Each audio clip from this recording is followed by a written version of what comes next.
8 juillet 2025. C'est un message qui apportera du réconfort. Nous avons déjà haussé non les épaules, mais notre regard sur le niveau. Or, en ce jour, je te parlerai d'un sujet tout à fait difficile pour les gens du monde, comme pour les gens du livre, car chacun pourra se sentir concerné, comme toi-même tu le puis.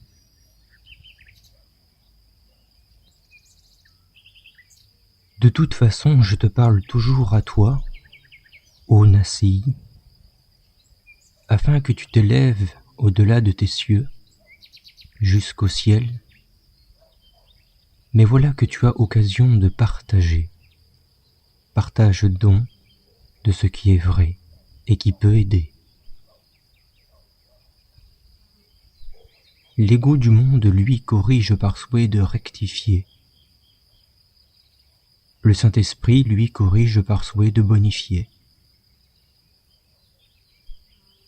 Le monde demande une victime pour qu'un mauvais rêve soit réprimé, mais moi, je demande un héros pour que le vrai vienne embellir. Dans les deux cas, il y a un renouvellement.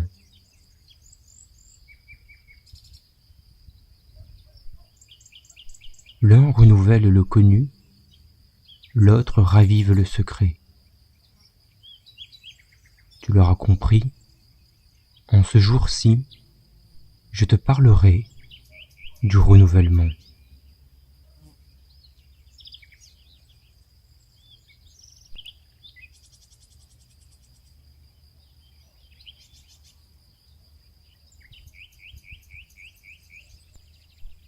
Reprenons de ce que nous disions et approfondissons de ce qui est vrai, qui peut être partagé, et sans peur de conduire ceux qui écoutent dans l'égarement, car la clarté par laquelle il s'en dit est claire, et que l'on s'éveille que dans la lumière, que le repos n'est que dans l'éveil, et que le sommeil n'est qu'une forme de trêve.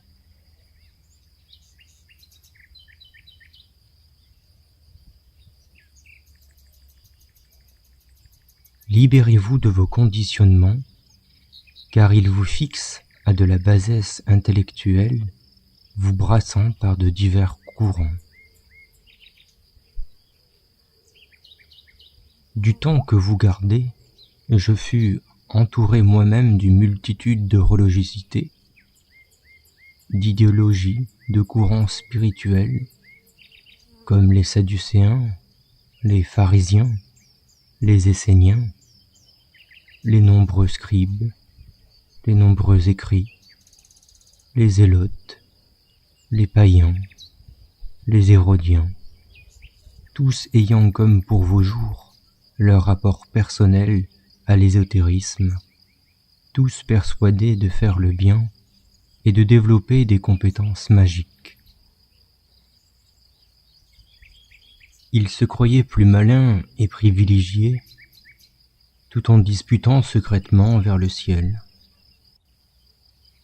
Ils étaient méfiants les uns envers tous et reniaient l'amour et la confiance.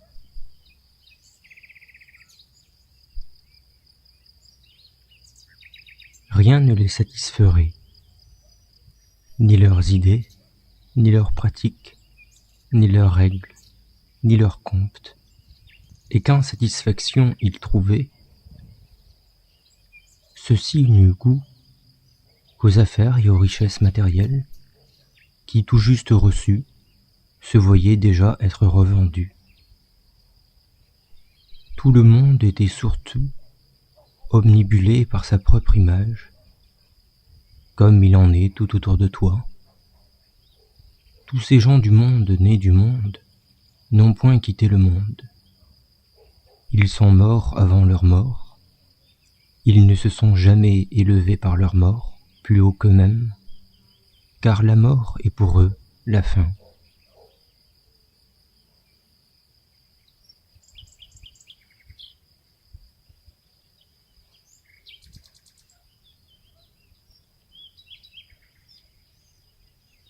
n'ayant pour pensée que si nul ne se soucie de toi, ceci est merveilleux, d'être libre de faire ce que tu veux.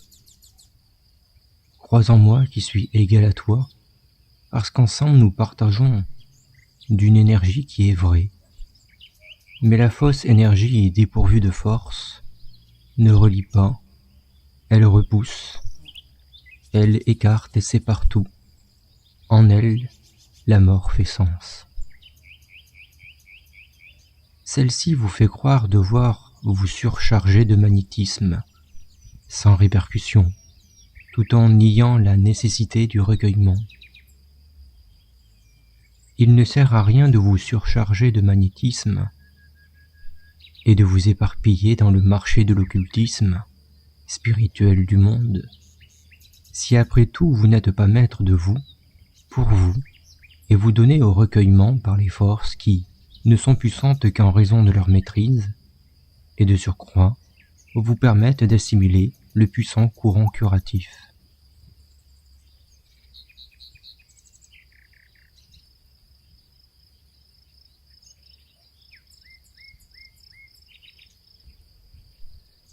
Les forces sont ce qui devrait activer l'étincelle de la foi.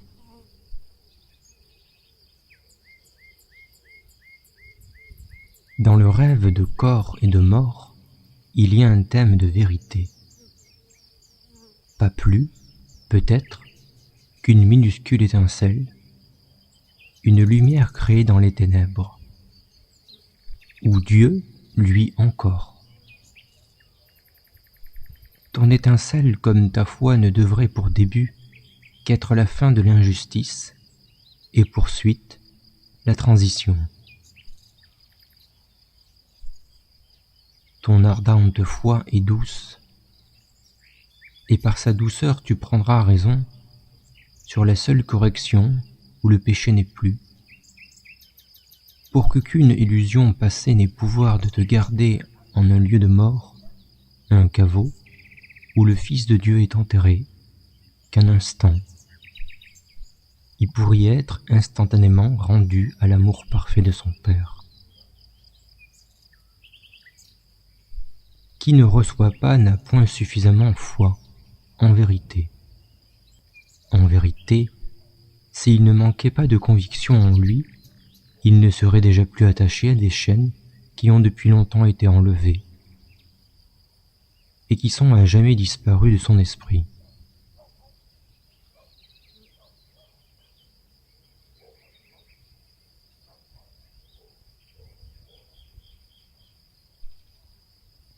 Je te dis que le Fils que Dieu a créé, en vérité, est aussi libre que Dieu l'a créé. Il est né à nouveau à l'instant même où il a choisi de mourir au lieu de vivre.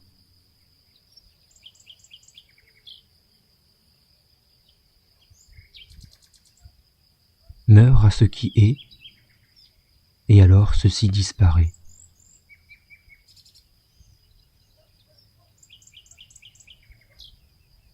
Ce que je te dis, je te le dis, car ceci est simplement vrai.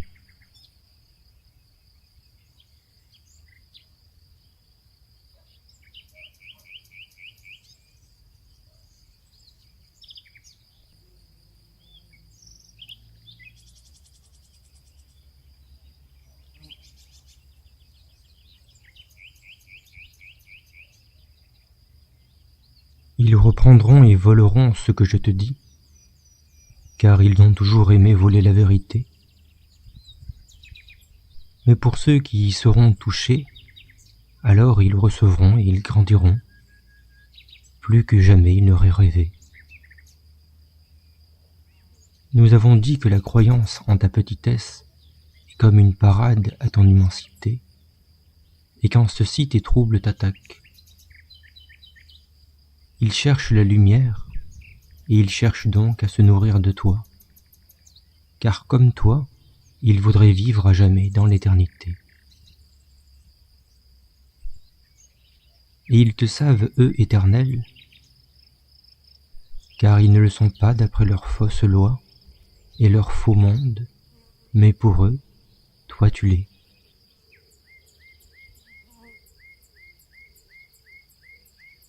il croit en toi plus que toi-même. Et si tu ne crois en toi-même, c'est parce qu'en vérité, croire appartient au monde, cadeau qui fut donné par le maître du monde. Et ce maître voudrait plus que cela pour toi.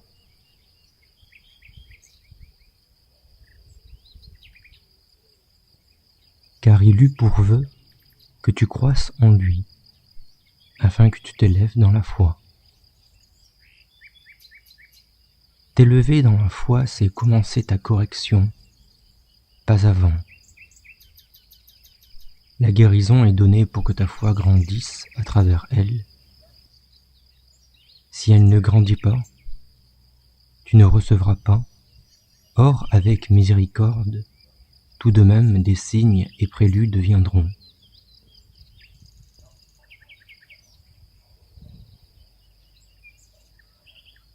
Et puisque même dans la souffrance ton Père céleste ne t'a pas abandonné, lui, il sait de ce que tu attends d'être guéri. Et il t'accorde suivant ce que déjà tu en fis, certes, je te le dis, avant même que tu ne le remercies.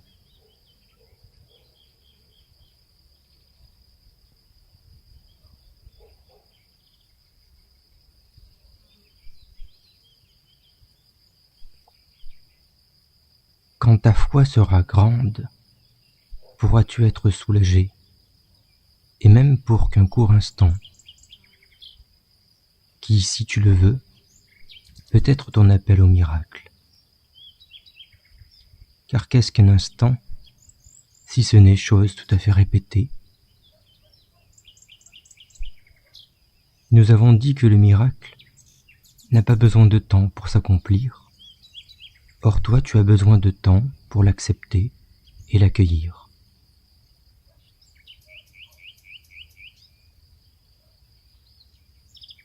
Mais nous voulons bien que ceux qui furent prêts peuvent tout à fait recevoir le miracle dans l'imminence.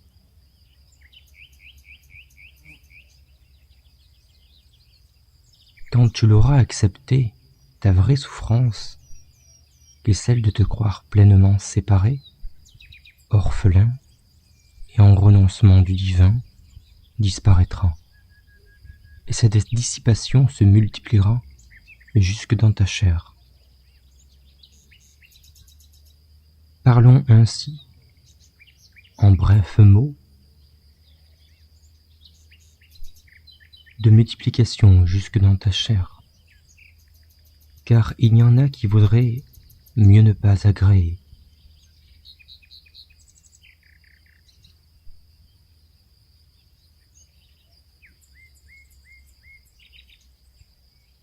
Dis, et ceci même si ta maman ne t'entend, si ta famille ferme les yeux, et si tous les gens autour de toi ne te voient, dis, on vous ment sur beaucoup de choses, et par manque d'amour, donc d'écoute, vous ratez d'entendre de ce qui est vrai, pouvant cependant, certes, vous aider et vous sauver.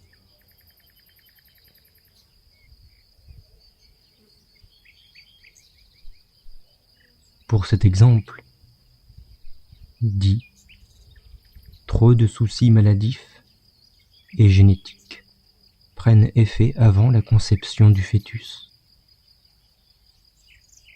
cause d'un épuisement physiologique et bioénergétique. C'est pourquoi il est nécessaire de connaître le repos, je vous en exhorte, avant tout effort.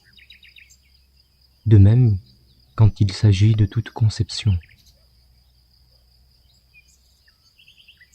Car les défaillances génétiques ne tombent pas du ciel,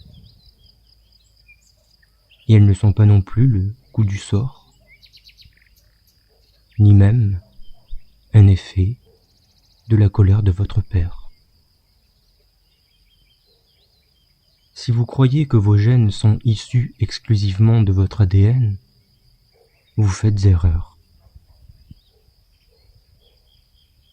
Tout à fait de même, Voilà identique erreur que de croire que vos chromosomes ne seraient influencés par la qualité de votre aura et de vos alliances aux influences qui entrent en vous.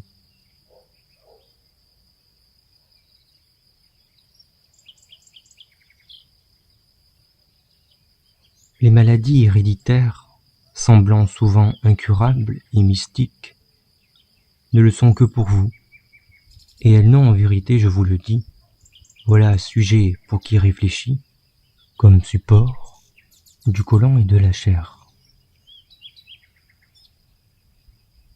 C'est donc en ne dépendant plus du sang des aïeux que l'hérédité commence à ne plus avoir le dessus sur toi.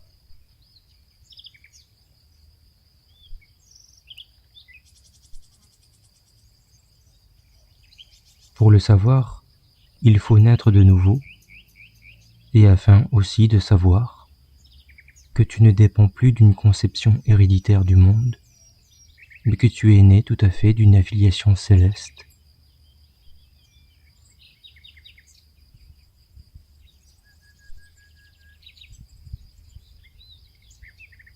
Et ce n'est qu'en réalisant ceci, en l'intégrant, en le comprenant, en t'y élevant, que le sang et la chair commencent à perdre de leur pression et de leur poids.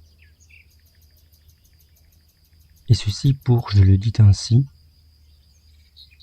premièrement, marcher selon l'esprit, et ainsi ne point accomplir les désirs de la chair, car sinon, les filets de la chair, dit aussi les tissus, n'effectuent en réalité qu'une sorte de pêche fantôme, attrapant toutes sortes d'espèces de poissons et toutes sortes d'algues gluantes. Puis deuxièmement, pour vivre selon l'esprit, vivant en toute activité par les vertus de celui-ci, et encore plus dans l'intimité, et ainsi ne point se livrer à l'impudicité, à l'impureté, à la corruption, à l'idolâtrie, à l'agressivité, aux querelles, aux jalousies, aux rancœurs, ni aux batailles, ni à la division,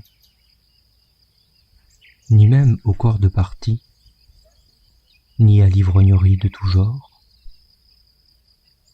aux excès et à toutes ces choses semblables. Sans quoi, de vos faits sont engendrés des malheurs, des désolations, desquels vos enfants viendront pour porter en eux tous ces troubles, généreux qu'ils sont, afin de les bonifier. Et ceci, comme je l'ai dit, selon le Saint-Esprit, et non l'ego du monde. C'est alors la raison pour laquelle ces anomalies génétiques ne sont pas immédiatement chassées, mais lentement transformées, jusqu'au jour où elles n'ont plus du tout d'effet.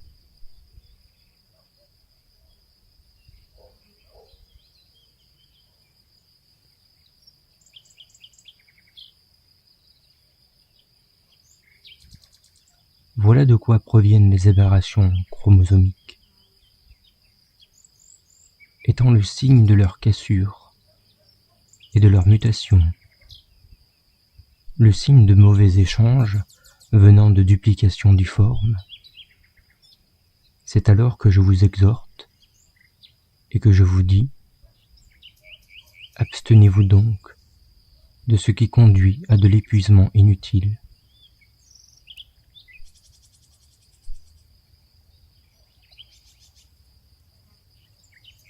Et ceci dans le travail comme dans vos désirs. Car rien de ce qui est affecté dépend du hasard, en vérité. C'est pourquoi, si vous renaissez de nouveau, vous êtes renouvelé, et ceci vous le savez, et s'il n'est de nécessité à ce que vous soyez porteur de calvaire. Car en vérité, les bâtons dans la roue de vos vies sont, je vous le dis, souvent sans mal, afin que vous puissiez marcher et vivre selon la volonté de ce que Père voudrait vous donner à vivre, et non plus avancer à toute vitesse. Ceci, je vous le dis, de celui que vous avez fait en vous-même.